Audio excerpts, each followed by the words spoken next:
IPL इतका popular का आहे? टीम्स हजारो कोटींना का विकल्या जातात? एक क्रिकेट लीग इतकी महाग कशी झाली?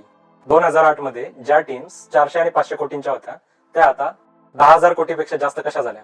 म्हणजेच IPL फक्त एक क्रिकेट नाही, तो एक मल्टी-मिलियन डॉलर बिझनेस मशीन झाली आहे. आज आपण जाणून घेणार आहोत IPL काय आहे. IPL म्हणजे इंडियन प्रीमियर लीग, जगातील सर्वात मोठी T20 क्रिकेट लीग. त्याची सुरुवात board of control for cricket in India यांनीच केली. या लीग मध्ये जगातील टॉपचे प्लेयर्स खेळतात. पण IPL इतकी स्पेशल का आहे माहिती आहे का? कारण इथे देश नाही, टीम्स खेळतात आणि ते फक्त एक क्रिकेट नाही तर एंटरटेनमेंट आहे. T20 फॉर्मॅट म्हणजे 3 तासात full action. Every ball is equal to excitement. Entertainment plus drama, music, celebrity, close matches. म्हणून क्रिकेटची आवड नसणारेही लोक IPL पाहतात.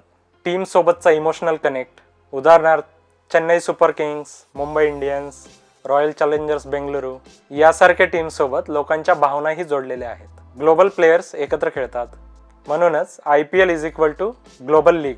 याची सोशल मीडिया हाईप सुद्धा खूप जास्त आहे. रील्स, मेम्स, त्याच्यावरचे fan wars. IPL is always trending. आता मेन क्वेश्चन, IPL मध्ये इतका पैसा येतो कुठून? ब्रॉडकास्टिंग राईट्स, TV आणि OTT राईट्स मधून खूप जास्त पैसा येतो. स्पॉन्सरशिप्स, प्रत्येक टीमकडे कमीत कमी 20 ते 30 स्पॉन्सर्स असतात. तिकीट्स, स्टेडियम फुल झालं म्हणजे फुल income. मर्चंडाईज, fans jerseys, flags, caps, bats, balls विकत घेतात. म्हणून IPL हा मल्टी बिलियन डॉलर बिझनेस झालेला आहे. आता काही फॅक्ट्स पाहूया. 2008 मध्ये IPL मध्ये फक्त 8 टीम होत्या, आता त्या 10 झाल्या आहेत. 2016-17 मध्ये चेन्नई सुपर किंग्स आणि राजस्थान रॉयल्स यांना 2 वर्षासाठी बेटिंग आणि स्पॉट फिक्सिंग स्कॅन्डलमध्ये बॅन करण्यात आलेलं होतं. IPL मध्ये करोडो रुपये देऊन प्लेयर्स विकत घेतले जातात, ज्याची बेस प्राइस सुरू होते 20 लाखापासून.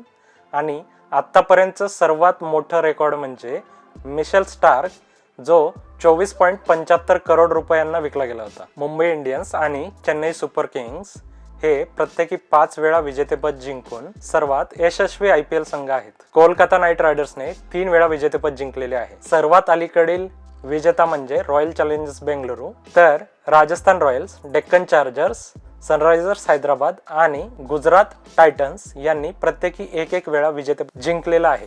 2026च्या सुरुवातीपर्यंत युजवेंद्र चहल हा 221 विकेट घेऊन सर्वाधिक विकेट घेणारा गोलंदाज ठरलेला आहे. तथापि एकूण प्रभाव, इकॉनॉमी आणि निर्णायक कामगिरीच्या आधारावर जसप्रीत बुमराह, सुनील नरेन आणि लसित मलिंगा सर्वश्रेष्ठ गोलंदाज मानले जातात. IPLच्या इतिहासातील सर्वोत्कृष्ट फलंदाज म्हणजे विराट कोहली. 2025च्या हंगामापर्यंत त्याच्या नावावर सर्वाधिक म्हणजेच 8,600च्या वर धावा आणि सर्वाधिक 8 शतके करण्याचा विक्रम आहे. या शर्यतीत शिखर धवन, रोहित शर्मा आणि AB डिव्हिलियर्स द 360 हे सुद्धा प्रमुख दावेदार मानले जातात. IPLच्या इतिहासातील सर्वात यशस्वी कॅप्टन म्हणजे रोहित शर्मा आणि सर्वात यंगेस्ट कॅप्टन म्हणजे विराट कोहली, जो की वयाच्या 22व्या वर्षी RCBचा कॅप्टन झाला. दुसरा यशस्वी आणि ओल्डेस्ट कॅप्टन म्हणजे महेंद्रसिंग धोनी, ज्याने वयाच्या 43व्या वर्षी CSK संघाचं नेतृत्व केलं. IPLच्या ग्रोथ आणि फ्युचरचा विचार केला तर 2008 मध्ये सर्व टीम $100 मिलियन पेक्षा कमी होत्या, ज्या आज $1 बिलियन पेक्षाही जास्त आहेत, ज्यामध्ये 10 ते 20 पटीने वाढ झालेली आहे. भविष्यामध्ये IPL अजून मोठा होणार, कारण OTT आणि ग्लोबल ऑडियन्स. एव्हाना तुमच्या लक्षात आलं असेलच की IPL एवढं पॉप्युलर होण्यामागे स्पोर्ट, एंटरटेनमेंट आणि बिझनेस ही कारणे आहेत. हा व्हिडिओ तुम्हाला आवडला असेल तर एक लाईक नक्की करा, शेअर करा आणि सबस्क्राईब करा. तुमची फेवरेट IPL टीम कुठली हे कमेंटमध्ये नक्की सांगा. धन्यवाद.